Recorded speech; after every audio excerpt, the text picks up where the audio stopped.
I'm a well-known idol drama star in the entertainment industry. Fans believe I have a blissful marriage and a smooth life. I'm a powerful actor in public and a doting husband at home. Little did they know, I was caught cheating on my wife red-handed. I had an affair with my young sweetheart from the past.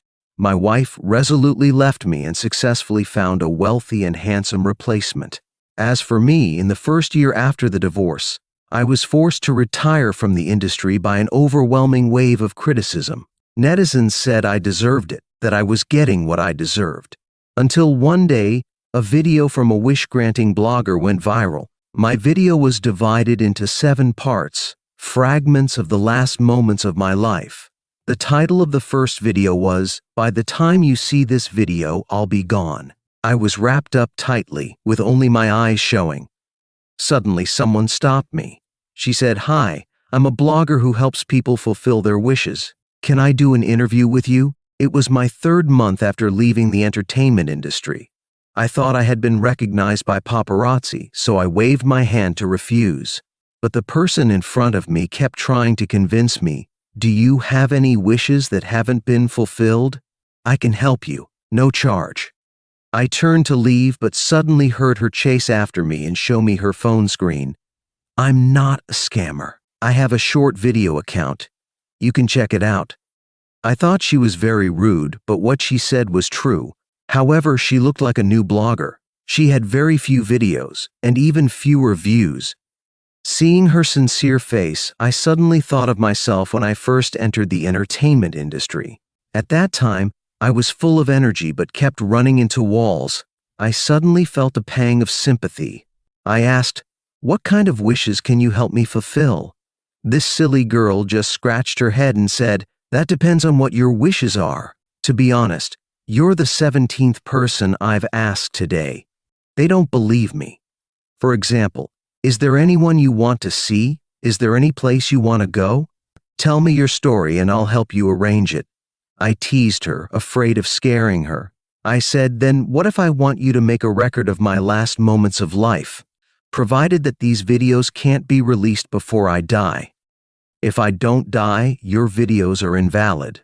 Are you willing to gamble?" The wish-granting blogger's name was Sophie, and she was petite and thin. She sat in front of me looking very uneasy. No, she was about to cry. She said, "Sin, I didn't expect it was you. You, really." Her eyes were red as if she couldn't accept it at all. She said, "I really like the dramas you acted in." I smiled and said, "Well, I'm pretty awesome in all aspects. If I'm not sick, I'm fine. Once I get sick, it's a big one. I had several types of cancer in my body." I pulled out a tissue and handed it to her.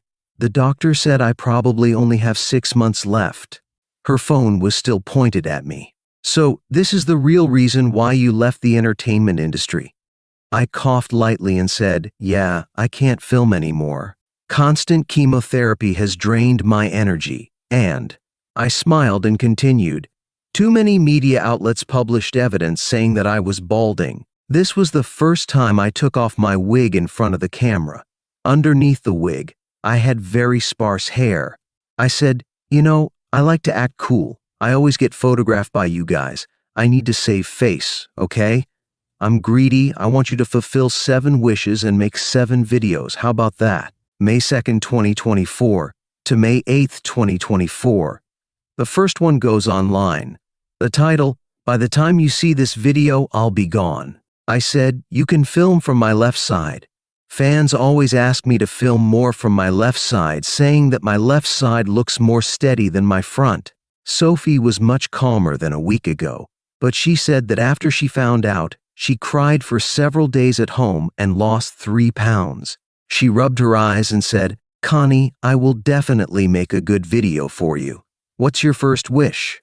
I replied, "I want to try the Kailash Kora." She immediately nodded and said, "No problem. I'll book the tickets for you now. But can I ask why you want to go there?" I couldn't smile at the camera. I said, "Victoria and I used to have an agreement that we would go together. Now that opportunity is gone. I want to see this place. Isn't it said that it can cleanse the soul?" Tibet was far away, but it wasn't too far to reach. After getting off the plane, the high altitude made me uncomfortable. It took 2 days of traveling to reach the starting point of the Kora Darchin. On the way, Sophie was worried about my health and kept reminding me of all kinds of things. I joked with her.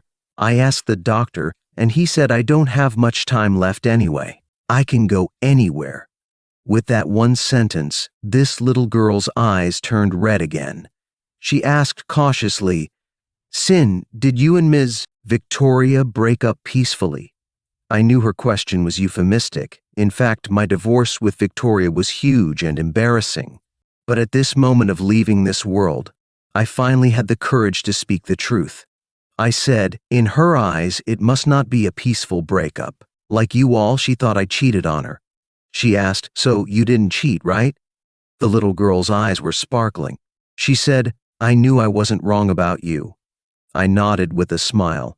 Yeah, I love this woman so much. I can't even look at others. There was a downside to being a new blogger. She was too emotional. She started crying in front of the camera. She sobbed and said, "Back then, the media was scolding you for cheating. How could they?" Okay, I had to coax her in front of the camera, and finally I had to confess, "All right, fine, I'll tell you. This was all a show I directed myself." May 2nd, 2024 to May 8th, 2024, first episode, subtitle, "By the time you see this video, I will be gone." I said, 6 months before the divorce, I was diagnosed with cancer. Back then, it was just one type. The doctors told me that if I cooperated with treatment, there was still hope for survival. Later, I realized most doctors are kind-hearted. They just sometimes like to fib. I got my younger sister, Sophie, whom I've known since we were kids, to act with me just to quickly get rid of Victoria. Don't think because Vicky is a rich heiress that she is spoiled. She is actually quite dependent on me. I won't go into the rest. You know how it is. Sophie, looking distressed, continued to ask, "Sin, why didn't you tell her the truth about your illness?" I replied, "The process of dying is painful. Why drag someone else into it?" Sophie suddenly said, "There's news recently. They say Miss Victoria has a new boyfriend." I said, "Is that so? Then I truly congratulate her. She deserves better." I said this sincerely. I endured the discomfort in my stomach from the bumpy ride and continued, "I wasn't acting. It's just that when you are about to die, nothing matters anymore. I once joked with Victoria that if she cheated on me, I would lock her up like a caged bird. But look, I let her go so easily now." At this point, the guide suddenly said, "Let's rest for the night.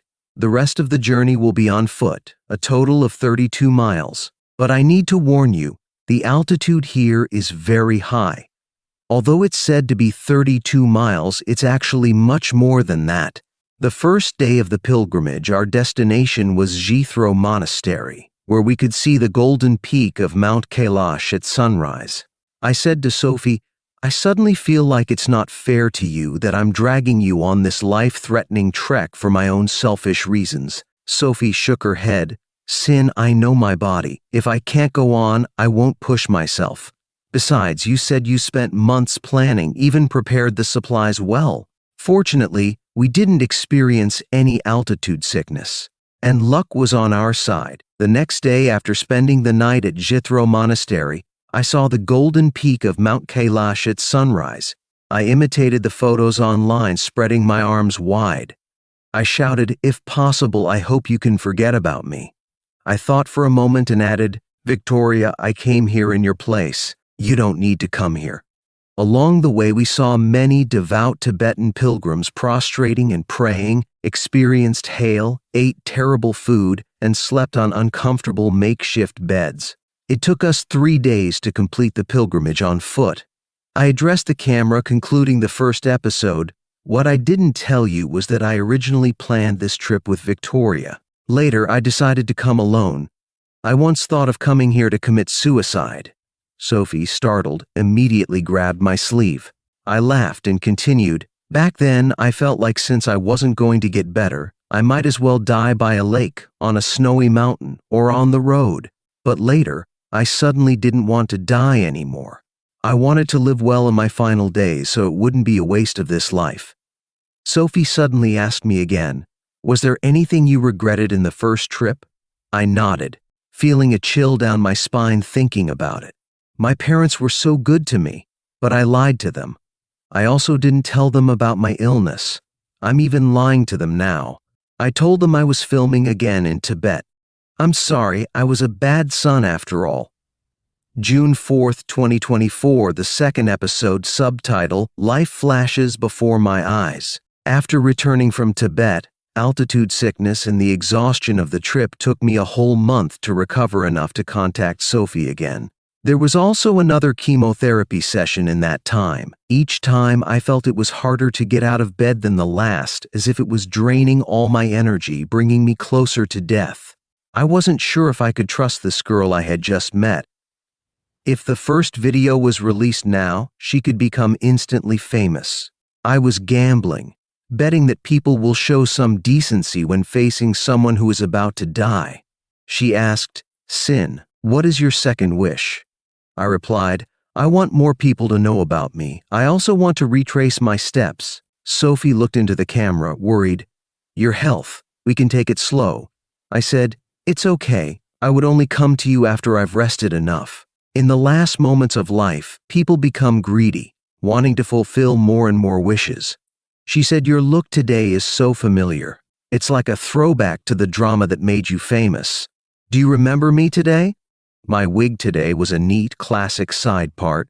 In the drama, I was a famous lawyer who had a relationship with a recent graduate intern. I smiled, smoothed my hair, and said, "I can change my hairstyle anytime. Isn't that cool?" She said, "But you're getting thinner. Haven't the people around you noticed?" I was a bit embarrassed and said, "I'm divorced from Victoria, so we don't see each other anymore. Since I got sick, I've been seeing my parents less and less. But being parents, they can't help but video call me sometimes." Guess what I told them? I said I was playing a character who is seriously ill.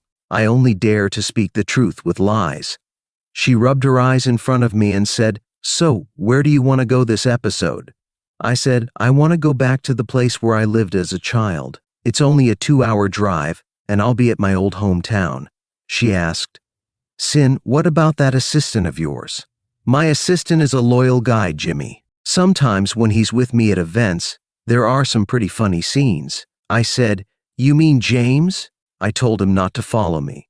She asked, "So he knows about your health condition?" I chuckled, "Ha ha ha." I said, "Guess what reason I gave him? He's been with me for so long, how could he not know something's up?" I calmly sat in front of the camera and said, "I lied too. I said I was so in love with Victoria, but the cheating incident broke us up and I got depressed. I wanted to take a break from the industry to treat my depression." She asked, "He believed that?" I said, "No way. My manager Charles and him were practically dragging me to see a doctor." I said, "Give me some time, I'll go see a doctor myself. I'm going to travel for a while and then come back." She asked, "Do you think they've already caught on?" I replied, "The fact that I'm balding is hard to hide." I made up these excuses, thinking I was so clever. But one day, Charles said that he doesn't care about me making money, or he just wants me to live well. As I said that, I wiped the corner of my eye. I guess nobody dares to bring up these sad things in front of me, so they haven't said how much they actually know. That buddy, James, even bought me 10 wigs out of his own pocket and said they were gifts to send me off to travel and relax. I stopped talking. I was wearing a mask and a hat, and my whole outfit was just a simple hoodie and jeans with a plain canvas bag. The people on the street just saw me as another passerby. I pulled out a thermos from my bag and took a sip. "This is my elementary school," I said. She asked, "Sin, you went to First Elementary School?" I nodded, pointing to the big tree on the playground. I was daring others then, climbed up there and couldn't get down. I was so scared I cried and peed my pants up on that tree. Sophie nodded. "Connie, classes are still in session now. The security guard probably won't let us in." I replied, "We won't go in. I'll just take a look. Don't want to bother anyone's work. It's just one last look before I drink the soup of oblivion, and I won't remember anything." I said, "You're such a crybaby girl. The director should cast you as a big crybaby." I pointed to a lane not far from the elementary school. Let's go. I'll take you to see my old house. I haven't been back in years either. But as soon as I stepped inside, I was dumbfounded. I stood in the wind, in shock, and laughed. Whoa, they demolished it! The camera on my phone shook a bit. I said, "What am I going to do? Looks like my old house is gone." I turned my back to the camera. The audience probably couldn't see my expression. I was a little disappointed, but I couldn't bring myself to say it. I said, "Let's walk forward a bit. I'll tell you about this place based on my memories. This used to be an old street. The media always says I'm a rich kid. I've explained it at events, but people don't believe me. This is a good opportunity for me to show you. I grew up here. The houses around here were all old bungalows. I remember most vividly the time I was teasing a dog and it chased me and bit my butt." Sophie gasped in surprise. I continued, "Luckily it was winter, and my grandparents had me wear so many layers of clothes like multiple pairs of pants. It bit a hole in them, and the cotton stuffing came out, but it didn't bite my skin. It was both funny and sad." At least Sophie was laughing like crazy. She said, "Sin, I really can't picture you being chased by a dog." We laughed and joked. Then I said, "Let's go. I'll take you to see my high school. It's not far from here either." I paused. "It's also where I met Victoria." June 4th, 2024, Episode 2, Part 2. Title, Life's Movie Reel. I said, "Before we go, I want to see if there's a noodle shop that's still there. I'll treat you to noodles because that was my favorite when I was a kid." Fortunately, the noodle shop was still there, just with a new sign, but the owner was still the same old man. I softly said, "I haven't been back in years. I wonder if it still tastes the same. When I was a kid, there wasn't much food, and the conditions were poor. My mouth wasn't picky then. Everything tasted amazing." Sophie furrowed her brow and asked, "You're just having plain noodles, no toppings?" I replied, "Back then, I thought these dry noodles were the best thing in the world. The owner's soy sauce is homemade. I ordered you a topping. Try it." Although the flavor was really good, my appetite was getting worse. She asked, "So Connie, do you think this noodle is different from when you were a child?" I replied, "The same." My eyes were a little watery. "It's really the same." I sighed again. "It's delicious, but my appetite is getting worse. I can't eat anymore." Sophie was eating and wiping her tears. "Sin, I can say that I've eaten the same delicious food as you." As I was eating, suddenly a plate appeared in front of me with 2 fried eggs on it. I turned to look at him and said, "Sir, I didn't order this." The old man lit a cigarette and said, "It's on the house. Eat up, you two." "He reminds me of a mischievous kid from this street. I heard he's a big star now," I said. "We look alike." I composed myself. "He must be happy that people still remember him." He sighed. "I heard from the neighbors that he came back one year when they held some event here, but I couldn't even squeeze in." He continued, wiping the table. "Oh yeah, every time he comes he gets dry noodles with a fried egg." Sophie asked, "Grandpa, you said he was mischievous?" He nodded. "Mischievous. He was the most mischievous kid on the whole street, but he was also the most lovable." The old man stubbed out his cigarette. "I just wonder how he's doing now. This shop is getting torn down and I can't keep working. I'm afraid I won't see him again."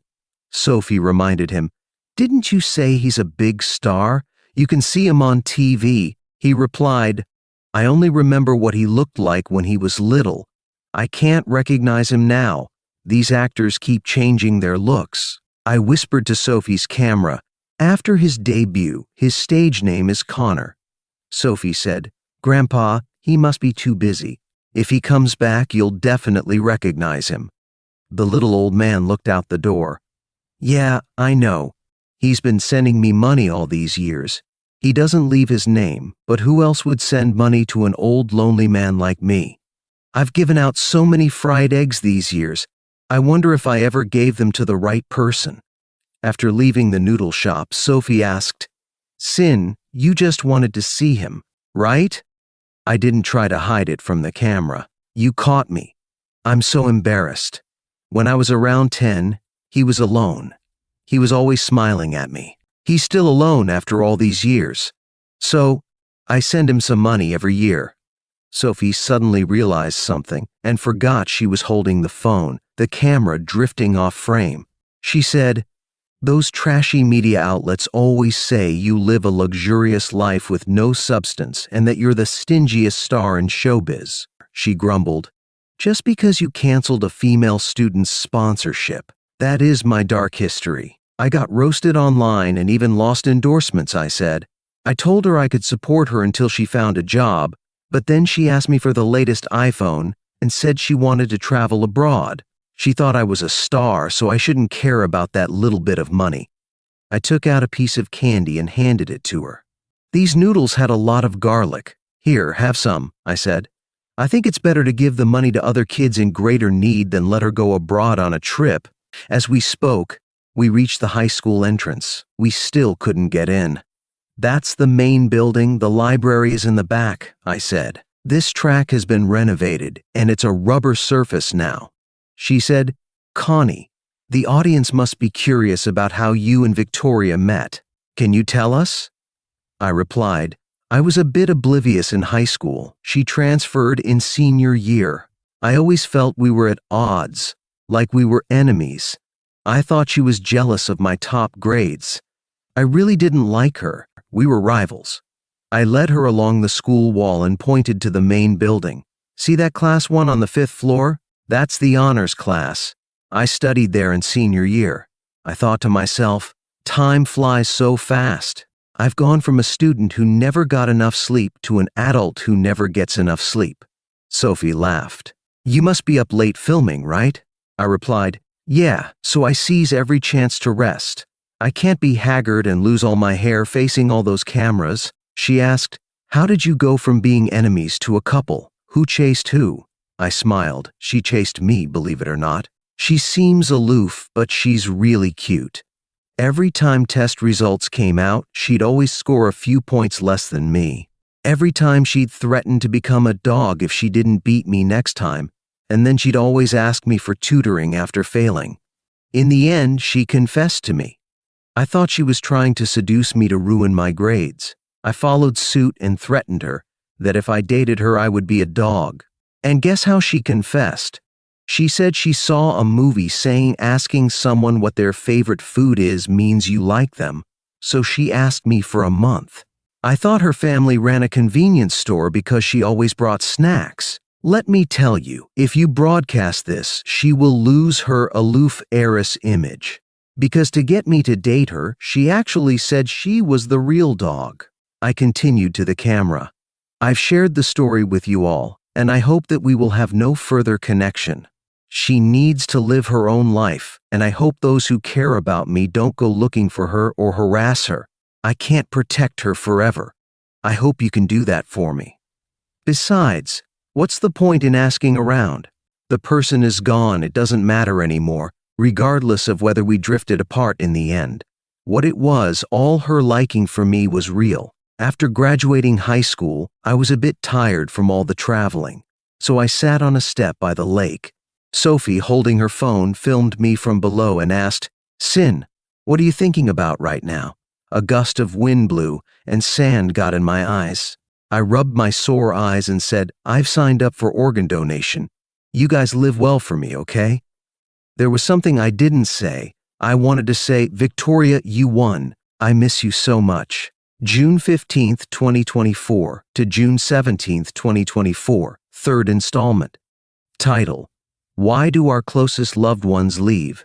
Because I want to go to the next life ahead of them and set up our home there. Sophie's voice came from outside the camera lens. She said, "Sin, that's not good. Let me come home with you." I said, "Just 2 days, let you record my life." Saying it's recording is probably just another form of last will and testament. I want to leave something for my parents. They enjoyed a good life with me for only a few years, yet now they'll be grieving a child. She carefully asked, "Then what's my role?" "How about an assistant?" I replied, "A friend." I smiled at her and said, "Isn't that right?" Sophie's crying could be heard through the camera, reaching my heart. She said, "That's so great, Sin. I can even be your friend." When I think about my parents crying too, my heart also aches. I drove, taking her home. I said, I've thought of many ways to tell them the truth, but I'm still afraid. You know, at first, the doctor told me it was only one disease. I locked myself in my room for 2 days then. When I came out, I'd figured it out. I would hide it. I thought that if it was just one disease, maybe I could face it alone and even defeat it. But later, I realized I was running out of time. I couldn't keep up with their spread. Stop crying, the camera will shake. If you cry too much, my parents will think I'm bullying you and beat me up. Life always has regrets, doesn't it? What can you do? Money or no money, it's unsolvable. My parents were already waiting for me at the front door. They habitually help me with my luggage. Just this one bag, I said. Oh, old man Sincere, it's not easy for me to get 2 days off. My mom immediately started to nag. Why have you lost so much weight? Is the catering on set bad? I replied, Mrs. Wang, for this new role they want me to lose fat. I'm playing an office worker who does 996 every day, so if I get fat, I'll be disqualified. She angrily said, what kind of crappy role is this? How can it make someone lose so much weight? She grabbed my arm and said, look at you, your bones are all showing. Other people's children are not cared for. I said, okay, once this production wraps up, I'll rest for a long time. Then, Mrs. Wang, you'll be in charge of making me delicious food and fattening me up. How about that? My dad then chimed in, come inside quickly. Are you all just going to stand at the door waiting to be photographed? I laughed and said, old man Sincere, now you know how to avoid the paparazzi. He said, before, when you retired, I thought I finally didn't have to feel like a thief buying groceries. But then you took on another role again. I have to be careful. Sophie followed me inside and said, hello, Uncle and Auntie, I'm Connie's friend. My mom smiled and pulled her closer. Baby Sophie, you're so adorable. But how come you're so thin too? Come to Auntie's house. Auntie will put a couple of pounds on you. Okay, thank you, Auntie, Sophie said with a smile. Connie told me a long time ago that your cooking is amazing. I've always wanted to try it. One sentence froze all four of us. I face-palmed. I really forgot to brief this girl beforehand. My mom's cooking is creative. You could call it bizarre. Definitely not delicious. My dad is an excellent cook, but our whole family is in agreement. We all say it was my mom who cooked it. I put my hand out and said, Mrs. Wang, I've praised you so much. Shouldn't you give me a red envelope? She said, let your dad give it.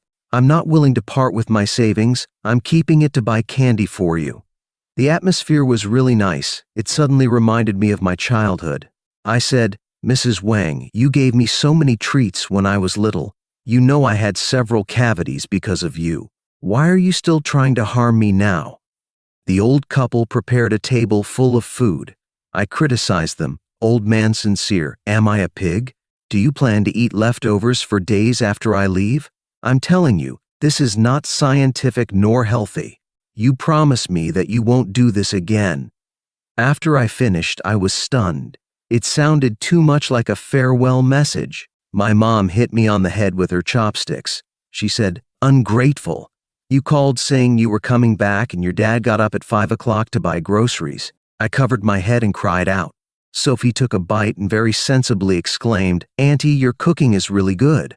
My mom said, Sincere, your friend is reliable. It's rare for my mom to be this happy. She said, if you like it, eat more. Tomorrow let your uncle. She paused and said, buy groceries. She almost let it slip. She said, Auntie will make more for you. Okay. After dinner, I lay on the couch, spacing out. My stomach hurt a lot. My parents were busy cleaning up the dishes. I said, I come back, and I immediately turn into a loafer. They won't let me do anything. They keep saying that I work too hard outside and just need to relax. Sophie said, Sin, your family atmosphere is. Okay, I nodded. Yeah, this house is the old one after we moved. Even after I became famous in the entertainment industry and bought a new place, they never moved. I said, the old place is a bit small. Tonight, I'll sleep in the living room, and you can sleep in my old room. She asked, really? Sophie's excited eyes were something else. She even blurted out, Sophs, I've made your dreams come true.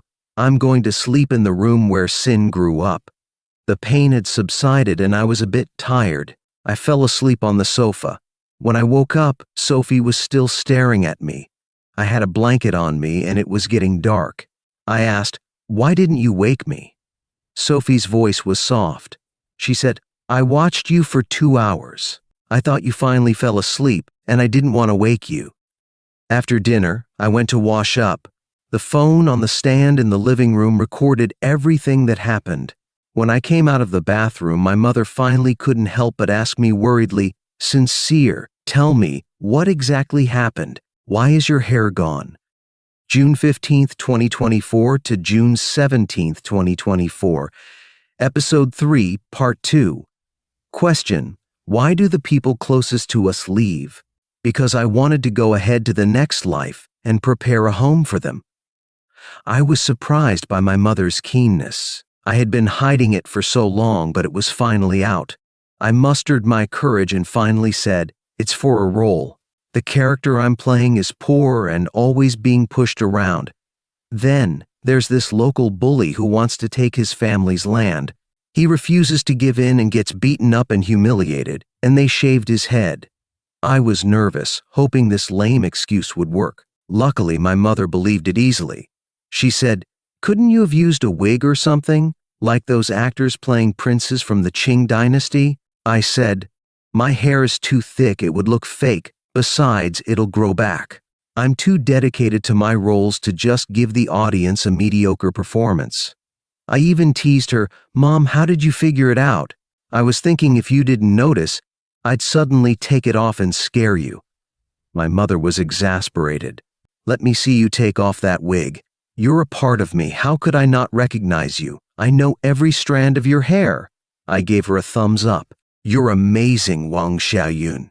Nothing escapes your eyes." The moment I took off the wig, I saw my mother's heartbroken look. "Wang Xiaoyun, don't look at me like that. I'm afraid I can't hold it together."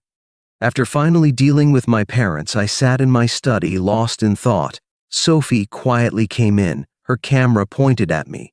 She saw I was looking at old photos, tears welling up, though I held back any sound. She rushed over, saying, "Sin, please don't be sad." I repeatedly stroked the faces of the family of 3 in the photos, choking back tears. "Tell me, what does it feel like to send off your own son?" "I'm scared they won't be able to handle it." I cried for a bit, then remembered I had things to do. I forced back my tears and took out a few bank cards from my bag. "I asked you to come to my place because I want you to record this, just like a little game. The money I've earned over the years is in these cards. I'll hide them around the house.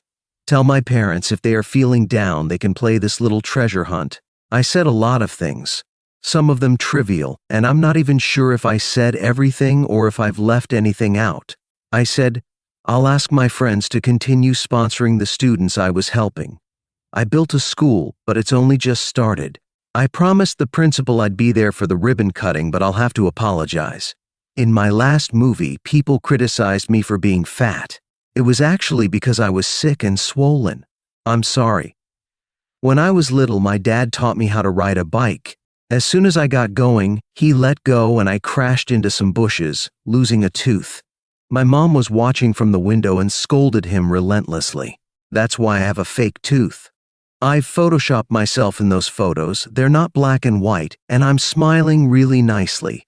I'll send it to you later. Use that for the funeral picture. It's really unfilial of me. The only thing I can leave them are these bank cards." The video footage was very shaky. I curled up on the stool in the study and fell asleep. The next day, both Sophie and I had swollen eyes. I pretended to be calm and said to my parents, "Staying up late to memorize lines is bad. Look, I've got panda eyes." As dinner time approached, I said I had to leave. My mom gave me a jar of chili sauce, saying, "The food on set isn't good, and you love this sauce I make. Take it with you." I stood aside and said to Sophie, "You know, this is really my mom's homemade sauce. It's so good. Mom, give Sophie a couple of bottles too." Sophie was waving her hands, declining. I accepted them for her. "Let's go. We have to fly to the set early tomorrow, so we can't waste time." I drove for about half an hour before finally stopping in a secluded area.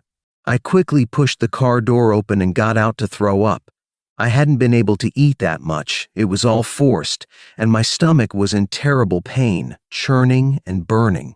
After finally feeling a little better, with tears in my eyes, I said, "Sophie, I'll never get to taste my mom's chili sauce again.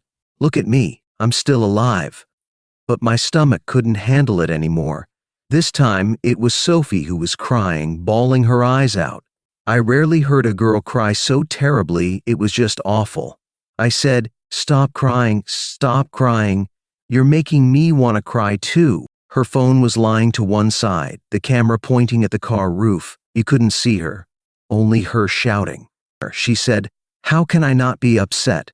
I'm here helping you fulfill your last wishes. I'm so miserable, I feel like I'm dying. How can I not cry? I just want to cry."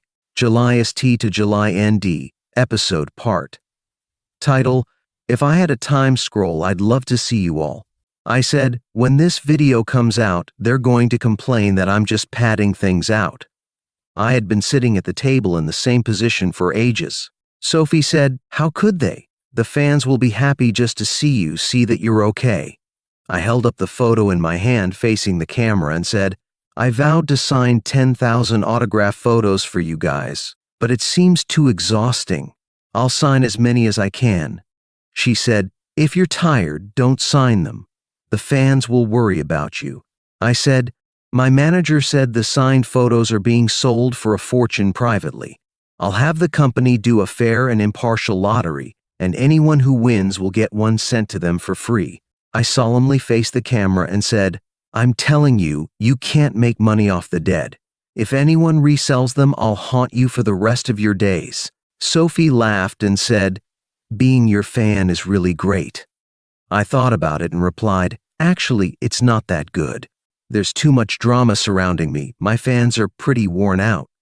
Sophie thought for a moment and said, "Is there anything else you want to say to your fans?" I put down my pen and said very seriously, "I want you to look at this beautiful world for me. I've been so busy with work. I haven't had time to see or try a lot of things, and I haven't had the chance to see all of you lovely people. My social media accounts won't be deleted. If you're willing, my obituary will be pinned to the top.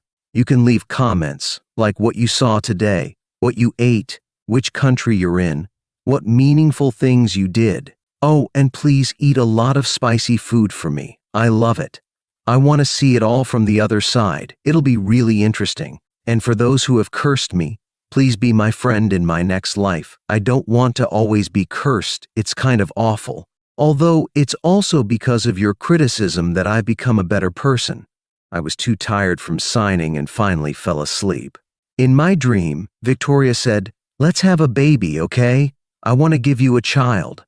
I woke up in a cold sweat because I felt like I'd lost a child due to my illness. July 1st to July 2nd, 2024, Episode 4, Part 2. Title: If I had a time scroll, I'd love to see you all. I said to the camera, "I bought some gifts. We're going out to find some places today." I thought about it for a long time, worried if there would be any safety issues. "So, you guys promise me, don't fight over them. I'll put them in quiet corners where there aren't any cars. The fans who find them can keep them as a memento.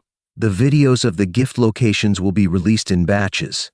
On the third day of the videos being released, I'll ask Sophie to help me place the gifts in the selected locations.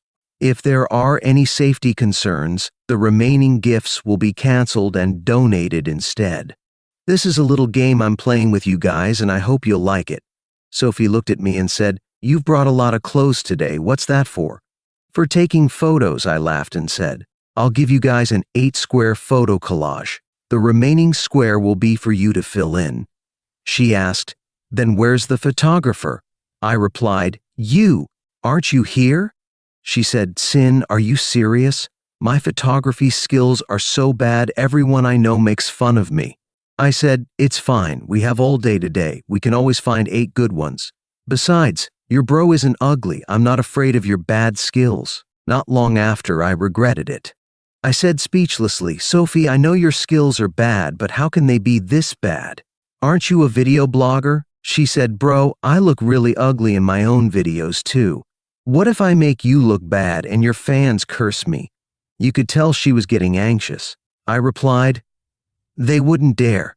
The videos are in your hands. If anyone curses you, you can threaten not to release the later videos." She laughed and said, "Bro, you're so devious." I waved at the camera. "Goodbye, we're off to take some photos and you'll see the final results soon. Stay tuned." July 10th to July 12th, 2024, Episode 5, Part 1. Title: Life and Death Are Mandatory Courses That We Can Never Learn. Sophie asked, "Sin, what did you say? Is this your mistress?" Sophie's voice, after so many episodes, is still so piercing.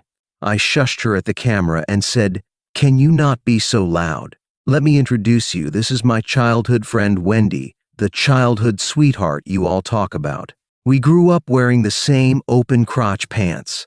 I said apologetically, "So besides the doctor, she's the only other person I told about my illness. I feel a bit sorry for her. She also has things she needs to do, but now she's always worrying about my condition.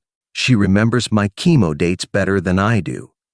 Sophie had already mastered interviewing. She asked, "So, Ms. Wendy, how did you agree to be Sin's mistress?" Wendy frowned at the camera and said, "How was I supposed to know he'd ask something like that? But when he said he had a terminal illness, I couldn't refuse." Sophie inquired, "Was the scene of the confrontation intense?" Wendy pouted and said, "My face was swollen from her slaps." Pointing at the camera, Wendy declared, "You, Vicky, I just didn't retaliate. But don't think for a second I'm not up for a rematch. I'm not someone you can easily defeat."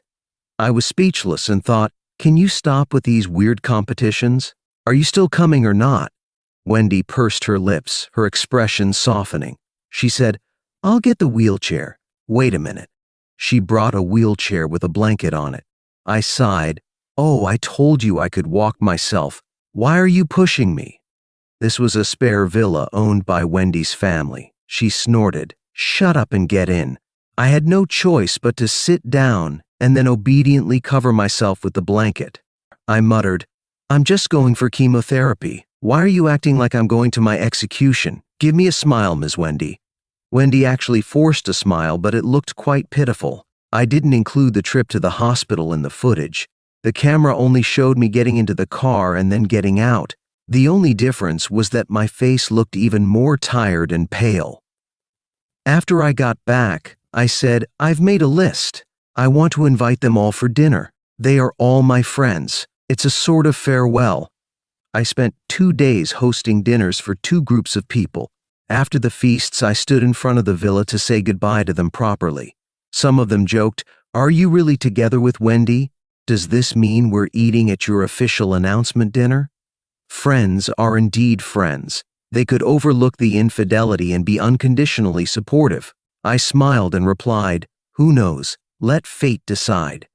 I then said a serious farewell to everyone. "Goodbye. See you in the next life." July 10th, 2024 to July 12th, 2024. Episode 5. Sophie's Perspective. Title: Living Separations and Death Are Mandatory Courses We Can Never Master. This episode doesn't feature the protagonist you expect. I'm just a narrator. I'm Sophie, a wish fulfillment vlogger who grants random people's wishes. Connie was the 7th protagonist I featured in my videos. At the end of the video, I'll show you the full process of the random street interview. Otherwise, you will keep asking me why Sin chose a stranger like me to make this death montage video. First, let me talk about the events after the broadcast of the first 4 episodes. Connie originally said he would do 7 episodes with me, but later I got greedy. I liked him a lot. I split many episodes into 2 parts. Like you, I wanted to see more of him. You can't imagine how much effort I put into editing these videos. I cried until I couldn't breathe. But I was also lucky. If there hadn't been that interview, he might have followed his original plan and quietly died somewhere no one knew him until his body was discovered. He wanted to tell the world something I actually know. He seemed to have taken pity on me. He wanted to help my vlogging career, which had such poor metrics. He was so kind even when he was close to death. But I'd rather these videos never see the light of day. Unfortunately, it was all wishful thinking. I sent all the gifts. As expected of Connie's fans, everyone was very polite. Remember to take a picture after receiving your gift so we can all see what he packed. I want to state that all these gifts were prepared by him alone. I wasn't involved in it. I saw the person I expected, Vicky. This wealthy socialite was crying like a little girl in front of me. I thought Connie wouldn't want his loved one to be seen in such a messy state, so I blurred Vicky's face. I said, "Connie told me that if you come to me, I should tell you not to cry." Vicky asked, "Does he know how cruel this is?" I replied, "He also said that if you scold him, I should scold you back for him." I opened my mouth, and in the end, I only said what Connie had said, "Vicky, it's too late. You're always thinking about how I couldn't travel with you, and you're mad at me. You didn't even notice I was losing my hair." Vicky was obviously in great pain and just choked out, it's my fault, but why didn't he tell me?" I shook my head. "If he wanted to tell you, he would have told you already. As for why, I guess it's because he really loves you and didn't want to hurt you." Vicky asked, "Where is he buried?" I replied, "I can give you the address, but are you sure you want to go?" She asked, "What do you mean?" I said, "Miss Vicky, you have a new life now. Why bother?" Vicky's voice was full of sorrow as she said, "I regret it. The one I've always loved is him. I can't forget him at all." I shook my head. "Then you are not like the person I imagined. You say you can't forget Connie, but then you started a new relationship? That's not fair to your current boyfriend." She wiped the tears from her eyes and said, "I broke up with him, but Connie was also. They didn't give me a chance to turn back. I died." "Where would a chance come from?" I said.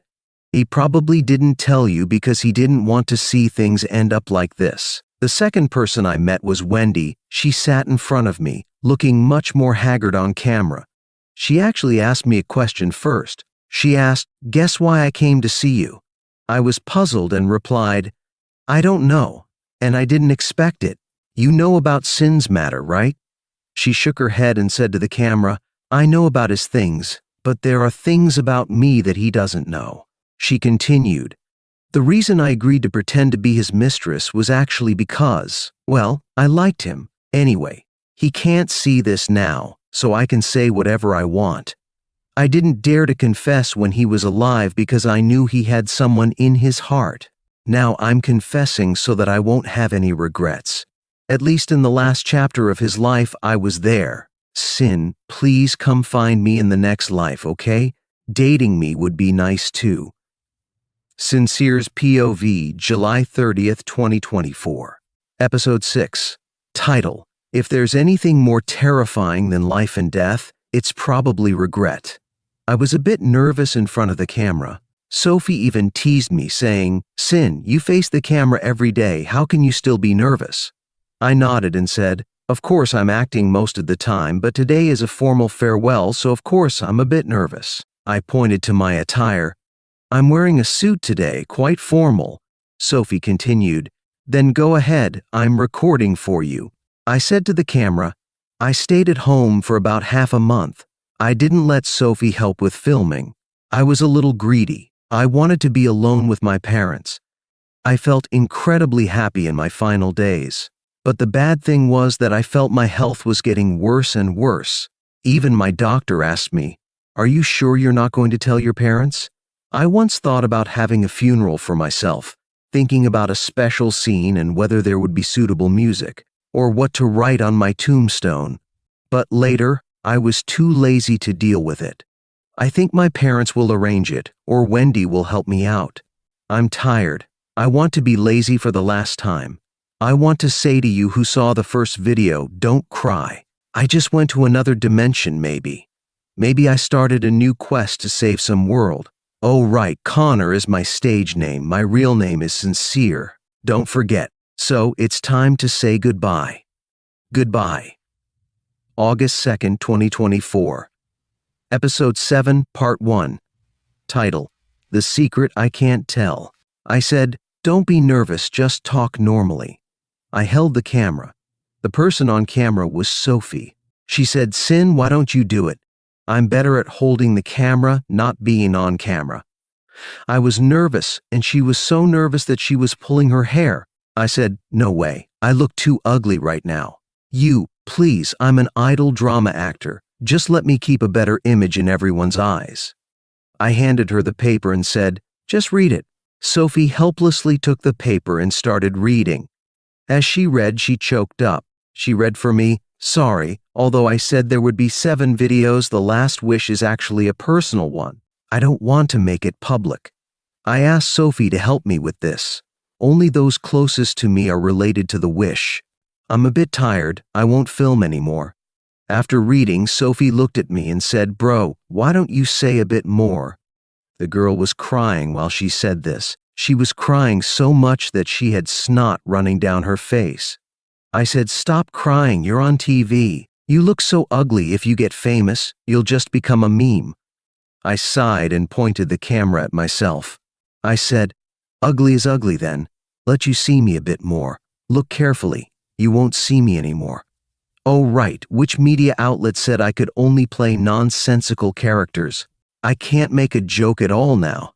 Do you think my parents will cry? Let's do a peace sign. August 2nd, 2024, Episode 7, Part 2. Sophie's POV. Title, The Secret I Can't Tell. August 7th, 2024. Sincere passed away. His corneas were donated to 2 blind children, letting them see the beauty of the world for him.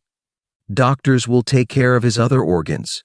The 9-grid photo served as the top post of the obituary, receiving many responses.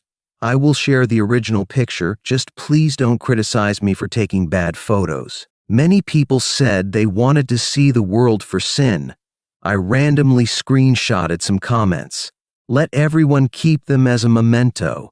Sincere, I ate dry noodles with an egg for you today. Sincere, I made braised pork, but I burned it. Even the pot was black.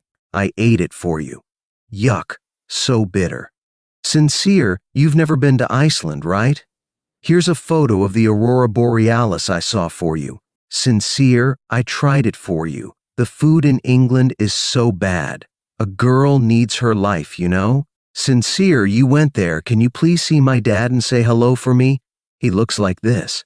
Sincere, I ate your favorite super spicy Xinjiang fried rice noodles for you, the kind that makes your mouth swell up. Sincere, my little sister really liked you. She went to that world too. Can you sign an autograph for her? Sincere, your last show hasn't aired yet. Why did you leave so soon? Sincere, I think I'll be joining you soon. I wish I could be your friend like Sophie. Sincere, I hate you, but I miss you so much. If there was a time scroll, wouldn't he want to stay too? Extra scene, Sophie. I took the first letter to Sin's parents. The old couple looked like they'd aged 10 years. Their hair seemed even whiter. I said, "This is from Sin. He asked me to give it to you." Sincere sealed it well, and I wouldn't intrude on someone's privacy. Sin's mom took the letter, placed it on the table without opening it right away. She asked, "Did he suffer much at the end?" Sin's mom couldn't help but cry, and I cried along with her, saying, "He said he was taking painkillers. It wasn't that bad." I lied. The painkillers didn't work at all.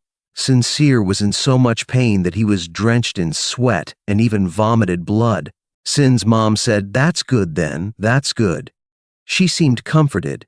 She said, "That child, he's always been the type to only report the good news, never the bad. Did he think that if he hid it for a while, we wouldn't be hurt later?" I didn't know what to say. Though he spent his last days with his parents, how could anyone understand the bitterness and pain he endured? She said, "Actually, I knew he was sick a long time ago." Sin's mom's words shocked me. I looked up in surprise. She said, "Before you came to our house, he's my son. How could I not notice the changes? He became so thin. He loved acting, but he quit the industry. When he was in pain, he couldn't hide it. Even his hair fell out. I knew he didn't want us to worry. I could only pretend not to know anything." His dad, afraid he wouldn't have a chance to eat, learned all kinds of recipes day and night. Now it's my turn to cry my heart out. I don't understand. In these final moments, one was trying their best to hide things, and the other two were doing their best to pretend they didn't know. Who had it harder? Fortunately, his parents were with him until the end. Actually, I have many more letters in my bag that I haven't given out yet. I'll mail one to his parents every month as he asked until I can't anymore. Sincere told me, my time with you can only be this short. At least the letters are new. They can still have some hope. As for Wendy, Sincere only left her one letter. I didn't see Wendy reading the letter, but I knew she was crying again. I said, Wendy, he said he hid a gift at your place. Go look for it. It's a photo album, a scrapbook of their lives.